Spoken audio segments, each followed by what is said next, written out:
Facing mounting pressure, this morning President Trump is not backing down, calling his tariffs a beautiful thing to behold and arguing he's fulfilling a campaign promise to bring back American jobs.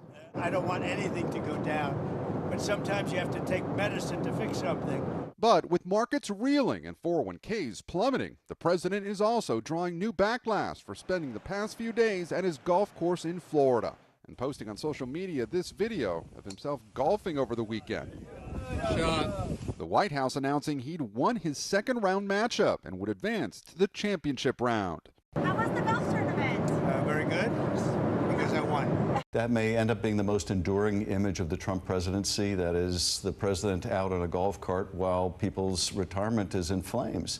Returning to Washington on Air Force One last night, the president downplaying the possible economic fallout. I don't think inflation's going to be a big deal. But some Republicans and Trump allies are having second thoughts, including Elon Musk, who appeared to break with the president on tariffs. I hope it is agreed that both Europe and the United States should move, ideally, in my view, to a zero tariff situation, effectively creating a free trade zone. In the Senate, a proposed bipartisan bill would limit the president's power to impose tariffs, including allowing Congress to vote to end them. It's largely symbolic and unlikely to pass. Still, this weekend, the first House Republican came out against the president's plan. The Constitution is clear. The House and the Senate, Congress has the power of tariffs and taxes. Even conservative Senator Ted Cruz of Texas is warning Republicans what an ongoing trade war could mean for the party. A recession, particularly a bad recession, 2026 in all likelihood politically would be a bloodbath. Since these fires broke out, you might have heard us talking about what percentage, right, that they're contained or not contained. But do you actually know what containment means? We had Megan Bragg on Live Impact News to explain it. But first, there's a major difference between containing a fire versus a fire being out. WCNC Charlotte's Megan Bragg verifies for us tonight.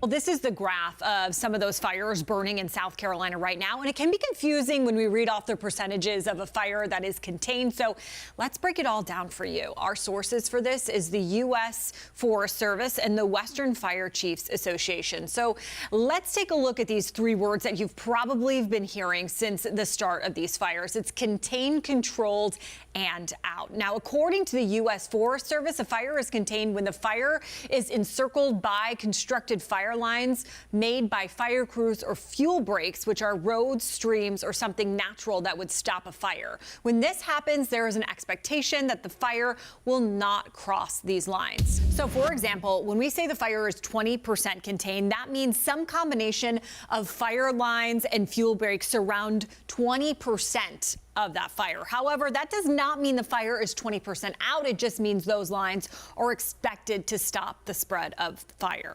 When it comes to a fire being controlled, that means it's 100% contained by those fire lines, and crews have extinguished flames and removed unburnt fuels about 300 feet inside the fire line perimeter. But you're still not out of the woods yet, because hot spots do remain and crews continue to watch the fire. When a fire is out, that means there are no hot spots and no smoke detected within the line for at least 48 hours. Large wildfires are often watched and patrolled until a significant amount of rainfall. Now, if you have any more questions on these fires, send me an email to verify@WCNC.com. With your Verify, I'm Megan Bragg. WCNC Charlotte is making a difference with your help. When you share your news tips, we go to work. I sent you that email. 15 minutes later, you're responding to me. When a Charlotte woman battling cancer lost her health coverage, we demanded answers. Within hours of WCNC Charlotte asking questions, the agency responsible quickly corrected its mistake. Let us get to work for you. Reach out to news tips at WCNC.com. WCNC Charlotte, news that impacts you. Tonight we have a story of heroism. As we speak, 2 people are recovering after driving off of a cliff into a creek in North Charlotte Monday night. We actually brought you this as breaking news at 11 o'clock on our 11 o'clock newscast. This is the next chapter in that story. Witnesses say the pair were in a cookout drive-through, and when leaving, they went off the side of that drop-off. And so you can see in this video their car upside down, and there's strangers working to pull them out. Tonight, WCNC Charlotte's Austin Walker spoke with those 3 men who sprung into action, who say that they're thankful they were there. Monday night, a car with 2 people inside fell off this cliff. Pieces of the car still right here. This is the underneath of it, and also floorboards are still in the water. They say the car was upside down and 2 people could not get out, but that's when 3 now friends were at the right place at the right time. It's truly unexpected. We all met each other a week ago as well. On the internet, yeah. Starting with their friendship. I saw him on TikTok. Each with their own window cleaning company in different parts of the U.S., Caleb urging others to come to Charlotte to make money together. Booked that flight. Yeah, I literally booked a flight, not knowing this guy like in person, never met him. There for a week, with a Monday that nothing seemed to go as planned. Alexander forced to play a game of basketball. I suck at basketball. Eventually working up an appetite. The closest thing to us was wings. I couldn't send the address to my other friend. Unexpectedly ending up here at a North Charlotte cookout. We're next in line, and then a car in the drive-thru just revs on the gas. Everyone hears it. This person turned right over a curb and then just like disappeared. Alexander saying he sprung into action. It was just kind of like, it just felt like instinct. He jumped over the drive-thru railing, propelling down the at least 20-foot drop, trying to get the driver out. Me and him, AJ, we're screaming our heads off, trying to get these doors just to open a little bit. And he's holding her head just barely above the water, where her nose and her mouth is just out of the water, so she's breathing. And he's trying to comfort her, like, it's okay, it's okay. They got them out of the flipped-over car, partially submerged in water. But don't forget, others also came to Charlotte to make money and clean windows. And a bunch of our other buddies in there made a human chain with their arms like linked together to help pull them out of the steep mountain. A day where everything seemed to go wrong. Just a last-minute decision. Until something went right. Yeah, I'm glad we went to Cookout. It's how unexpected moments intersect. If we weren't there, it could have went differently, for sure. You can surely expect the next time they shoot hoops together. They have to play basketball with me every time now. Yeah. They'll think back on this unexpected Monday, thankful that almost everything in their day went wrong. The 3 men also tell me they hope the 2 people who were inside that car are doing okay and recovering, and they hope to meet them this time under better circumstances. For now in North Charlotte, Austin Walker, WCNC Charlotte. We turn meantime right now to this clock ticking down for thousands of immigrants from Cuba, Haiti, Nicaragua, and Venezuela after they were granted humanitarian parole. The U.S. Department of Homeland Security is ending the protections under this program, and it's directing recipients to leave the country in just a few weeks. WCNC Charlotte's Jessie Pierre is in Uptown. She spoke with a humanitarian parolee about what's at stake. We first spoke to this parole recipient just over a month ago, and back then he was already on the edge of his seat because the program was suspended. And now he's facing a deadline, and the country he once saw as a land of opportunity and refuge is telling him to pack up and go. I spoke to an immigration attorney who says all hope is not lost. For Robert, this notice by the U.S. Department of Homeland Security isn't just paperwork. It's an eviction from the life he built. It's very uncomfortable, that situation that people are in. The agency is terminating parole for recipients like Robert, who spoke with us over the phone. To a human perspective, it's very cruel to a certain extent. Robert arrived legally under the Biden administration's humanitarian parole program, got work authorization, and built a life here in Mecklenburg County. He was initially protected through December of 2025. Now that date is being erased. Humanitarian parolees from Cuba, Nicaragua, Venezuela, and Haiti, where he is from, who received this letter must leave the U.S. by April 24th. If not, they risk deportation. Immigration attorney David Concha says many of his clients are devastated. Put yourself in that position and to say all of a sudden, you came in believing, okay, I can start, making connections, growing, establishing roots, and all of a sudden now I'm uprooted. So it's not that easy. He says there may still be legal options. Does this person have employment at such a level that maybe they qualify for something called an H-1B visa? Other outstanding family petitions that may have been filed on their behalf. Are they from a country where there's turmoil and maybe they could pursue asylum? So these are things that we might want to consider before we just up and self-deport. Robert, like many others, are weighing their options, but he may still be forced to go back to Haiti, a country currently under turmoil with civil unrest and gang violence. The reason he was approved in the humanitarian parole program in the first place. Knowing that the situation in Haiti is pretty much worse than the way it was a year or 2 years before, so it's really bad faith. I feel like there's no other way to put it. Immigration experts say the best move now is to seek legal advice before time runs out. Jesse Pierre, WCNC Charlotte. When severe weather impacts the Carolinas, you can help us tell the story. Our radar helps to keep you weather aware, along with images like these. Here's how to send us a video or picture of conditions impacting your area. Make sure you're in a safe spot. Take a picture or a video, then send it to the Near Me feature on our WCNC News app. Your image could be part of our weather impact coverage. Download the WCNC News app now.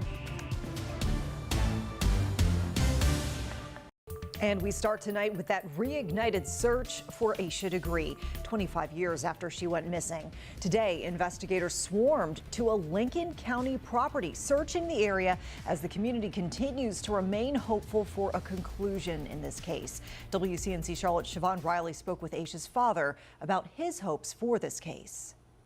This billboard is a reminder of the $45,000 reward that's being offered to anyone who knows what happened to Aisha Degree. People in this community tell me they are not giving up until this case is solved. Still hold out that little hope that she's out there somewhere. Brenda Bomer drives past this billboard off Highway 150 in Cherryville every day. She says there's not a day that goes by that she doesn't think about Aisha Degree, who disappeared on Valentine's Day 25 years ago during a severe rainstorm. Still think about your own kids when something like this happens to somebody.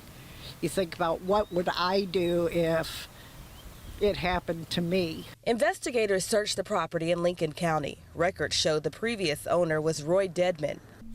Last month, we told you the Cleveland County Sheriff's Office said back in September, a man spoke with detectives saying he recalled a time when one of Dedman's daughters made claims that she killed Aisha Degree.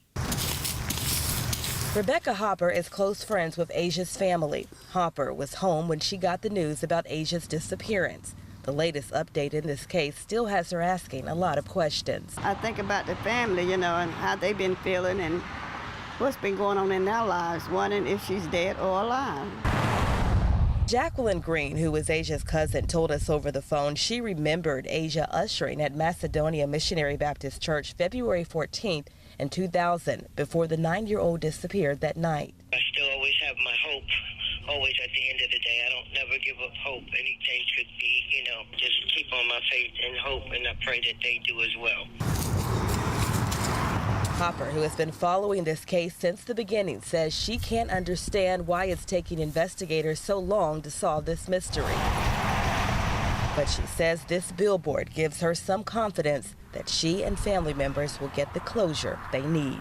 And I'm hoping and praying that this mystery will be solved this time. Now, I did speak with Aisha's father at his home today. He did not want to talk on camera, but he did tell me he is not losing hope, and he is encouraging anyone who knows something to speak up. In Cherryville, Siobhan Riley, WCNC Charlotte. Now, we have been covering these developments all day on Live Impact News on WCNC Plus. In fact, breaking new developments throughout the day for those folks who are streaming with us. If you've not heard of this yet, we wanted to take a moment to talk about this. It's a brand new streaming concept where we bring you live, raw updates as they come in. Deeper insights as well that we might not always have time for on television. In fact, earlier today, I was one of many guests joining our Nick Sturdivant this afternoon, sharing how Aisha's case has made an impact on this community and on us too. And hers was one of the first cases that I became acquainted with when I started here at WCNC Charlotte just before the 20-year anniversary of her disappearance. I started here with WCNC Charlotte in January of 2020. And we know that we mark Aisha's case. We usually tend to resurface her case on Valentine's Day every year. And so that was one of the first cases long-standing cases, if you will, that I became acquainted with when I moved here to Charlotte. Having started in January 2020, that was the year that they marked 20 years of her disappearance. They released that age progression photo showing her what she would look like if she were a young woman today. And I remember looking at that photo and going, she should be a young woman. That should be a real picture of her. Yeah. But we just don't know if she's alive. At the time, we didn't know. And it made me really sad. And it embedded that story in my mind. And we know that story is sitting with so many in the community, in addition to, of course, the family. Lots of folks wanting answers here. We do invite you to stick around after this newscast. If you are watching us right now on WCNC Plus, streaming us, we would like for you to join us as we look into the archives of our coverage of Aisha Degree's case from over the years. To watch, just add WCNC Plus to your smart TV or favorite streaming device, and you can watch for free. I stuck it out to the end. Faced with the same foe, others might have folded, but this woman fought one of the country's largest debt collectors and won a significant settlement. Nearly 20,000 others in North Carolina did the exact same. And advocates say their experience should be a wake-up call for anyone who's ever signed up for a credit card. And WCNC Charlotte's Nate Morabito learned one company in particular has repeatedly failed to follow the rules, all while demanding, where's the money? It usually starts with a phone call or mail from a vaguely named company about past debt that tends to catch people off guard and leave them skeptical. After all, this is not the original company they first did business with. Instead, it's a company that bought their debt long after it went unpaid. Attorneys say the last thing consumers should do is ignore it or pay it. Instead, they should take it seriously and ask for help. A decision 25 years ago to open an H.H. Gregg credit card and save a few bucks on a couple TVs. I actually had the cash to buy them, but they had a promotion going on. Has cost Sherry Spector dearly. They sued, they sent a sheriff to my door. That did scare me. Initially, just money. It is not who I am. But over time, maybe more devastating. For the people that know me, would be so surprised. Some of her confidence. But they would not be surprised that I fought to the very end. Today, she's just on the other side and desperate to help protect others. That means something to me. Records show early on, she made payments on the 2-year no-interest plan. But then her world came crumbling down. The Charlotte woman says she kept up for as long as she could after losing her job, but eventually had to make tough decisions. Food, clothing, shelter. That's all that got paid. Many years down the road, the phone started ringing. They would call 6, 7 o'clock in the morning, 12, 1 o'clock at night. Portfolio Recovery Associates claimed the company now owned her debt. At that point, her remaining balance sat at almost $2,800. I was saying, I will do this. I owe the money, and I'm happy to pay it, but you have to prove that you own that debt. I'm not just going to give you money. I don't even know who you are. That's when she enlisted the help of attorneys. I wasn't avoiding anything. And then you come at me like that? No. No. No, no, no. I wish they didn't exist. Jason Pickler is with the North Carolina Justice Center. They take these worthless debts and turn them into $1 billion business by getting civil judgments against poor people. He's used his legal skills to help fight back on behalf of those people, filing a class action lawsuit against PRA, claiming the company failed to follow the rules in place at the time, and as a result, secured an almost $6 million settlement. We definitely put some brakes on the runaway train. But it's not just here. This came out of the blue. Our content partner across the country in Phoenix discovered PRA incorrectly tried to collect debt from a woman named Ann Munoz. When you come after me wrongfully, I'm going to make as much noise as possible. A judge there dismissed her case in January. These cases are not unusual. Just 2 years ago, the Consumer Financial Protection Bureau ordered the same company, labeled a repeat offender, to pay more than $24 million, in part for illegal debt collection practices. noting the debt collection giant filed lawsuits even when it lacked documentation about the debt. These companies shouldn't be allowed to do whatever they want. A common theme in Sherry Specter's case. With the North Carolina Justice Center's help, a judge eventually vacated the judgment against her. I just have chills right now because just hearing that was just complete vindication. Meanwhile, she secured a more than $5,000 settlement. For those who can't afford an attorney and are facing what feels like an insurmountable legal challenge, there are services in our area that might be able to help. The nonprofits, Legal Aid of North Carolina, and Charlotte Center for Legal Advocacy. As for Portfolio Recovery Associates, a spokesperson would not talk specifically about any case, but in a statement assured us the company follows strict local, state, and federal regulations and laws while striving to act with integrity and treat customers with respect and empathy at all times. Nate Morabito, WCNC Charlotte. The weather cooperates for moms. Yeah, I know. All those pictures outside, right? Moms and dads hoping that they get the perfect picture, right, Brad? Not today. Yeah, not today, but we need the rain. This has been a great thing today to get all this rain because we've been desperately needing this rainfall for the wildfire danger, the moderate drought, and the pollen. So we need this rain. It's been a solid month since we've seen rainfall this heavy in the Charlotte area, and we're still adding to it. You see the moderate to occasionally light rain out there. The heavier stuff shifting off to the south and east.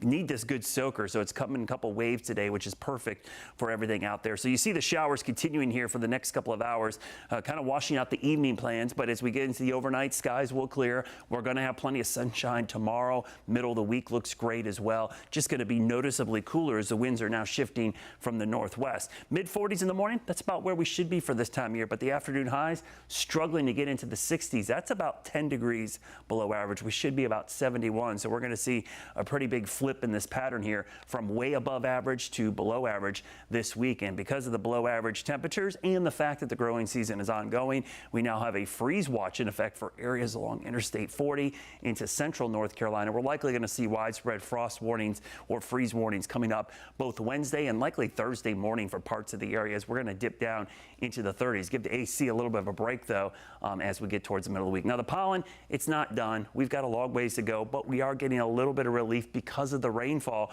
washing some of it out of the air. We're just going to be in the high range tomorrow and Wednesday, and with another batch of rain possibly late Thursday with more of a northwesterly flow, we'll see some lower amounts. A lot of questions about when the pollen season comes to an end. We're in the heart of it right now. Middle of April is peak season. We often see it start early, but it never ends early. That's the problem with the pollen season with the trees. Typically, early May is when we start to see things wind down. So once we get to May, you can kind of start to breathe a little bit better. But then the grass and the hay fever season starts to kick in summer and late summer. There's our system Thursday night and Friday. Again, mainly Friday. I think after sunset there on Thursday, we'll see some showers. They'll be scattered, nothing like we're seeing today. And your Guy Roofing 7-day forecast will show that. Temperatures, again, are going to stay a little bit below average this week. But as we get into next weekend and into next week, we'll see temperatures back into the low 80s as we start to warm back up for the middle of the month. All right. Thank you, Brad. WCNC Weather Impact, your trusted source for winter weather and beyond. We're committed to keeping you safe, informed, and weather aware. From frost and freezes to snow, the WCNC Weather Impact team tells you the timing and the essentials you need to know. Get the up-to-date forecast on your schedule, always streaming on WCNC Plus. Your Weather Impact team only on WCNC Charlotte. Stream now on WCNC Plus. An investigation is underway in Rock Hill after a Lancaster County mom says her child was filmed in the bathroom at a TJ Maxx off Dave Lyle Boulevard. WCNC Charlotte reporter Anna King joins us now from that TJ Maxx where the incident is said to have taken place. Yeah, I spoke with that mom who walked me through that horrifying moment when her son ran out of the bathroom chasing the man who he says filmed him. And she says although she's proud of how brave her son was, this is a moment she'll never forget. It was a normal day of shopping for Mom Crystal Adams and her two sons. We were at TJ Maxx. She says her 11-year-old son said he had to use the restroom. So taking the typical precaution. They did the buddy system like they always do. And Adams says she was sure to stay nearby. But not too long later, her son runs out. He's following behind this man. They're moving very fast. You know, I'm trying to figure out what's happening. I know something's wrong. She says her son was shouting, his phone, his phone. So initially, I'm thinking maybe this man left his phone. But then he turns around, he looks